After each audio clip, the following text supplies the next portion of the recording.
All right, imagine this. America's most powerful politicians, the folks who usually debate, filibuster, and make headlines for their fiery speeches, are suiting up, grabbing bats, and squaring off under stadium lights. That's right, I'm talking about the Congressional Baseball Game, a tradition that's been mixing politics and America's pastime for over a century. Every year, Democrats and Republicans trade their suits for jerseys and play a real, honest-to-goodness baseball game. Not in some backyard either. This goes down at Nationals Park, right in Washington, D.C. The 2025 game is set for a Wednesday night, with all the drama broadcast on FS1. And here's the thing, it's not just for bragging rights. This game has raised $2 million for children's charities around D.C. That's a win, no matter the score. But yeah, there's a competitive edge. This tradition kicked off in 1909, paused only when things got a little too, like in 1956, when a collision at home plate got so rough, the Speaker of the House had to suspend the game for a few years. The rivalry is real. Since play resumed, the Republicans have had the upper hand, leading the modern-era series 38-23. And lately, let's just say, it's been a GOP show. Republicans are rolling into 2025, chasing their fifth straight win.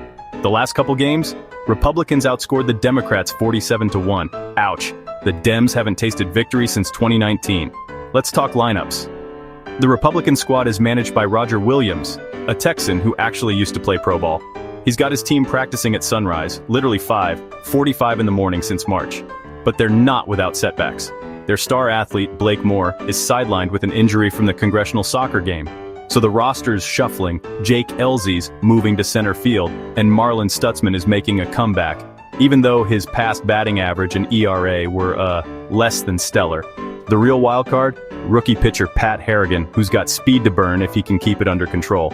On the Democratic side, Linda Sanchez is calling the shots as manager, the first woman to ever do so. She's a solid player in her own right, batting .455 across 11 games. But so far, she's still looking for that first win as manager. The Dems have had a tough time filling the shoes of Cedric Richmond, a former college pitcher with an 8-0 record who left Congress in 2021, but hope's not lost. 4 freshmen have joined the team, including John Mannion, who's stepping up to pitch relief. And Pete Aguilar, the House Democratic Caucus chair, is basically the team's Swiss Army knife, playing pitcher, catcher, and infield, wherever they need him. Of course, there's always a little trash talk. Minority Leader Hakeem Jeffries keeps predicting a Democratic comeback, even though his batting average is .167. Though, credit where it's due, he's stolen 7 bases.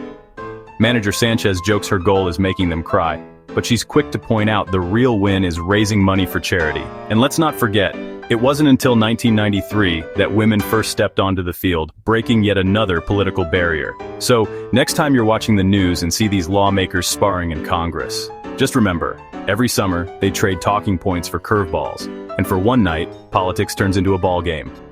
And honestly, I think that's pretty awesome.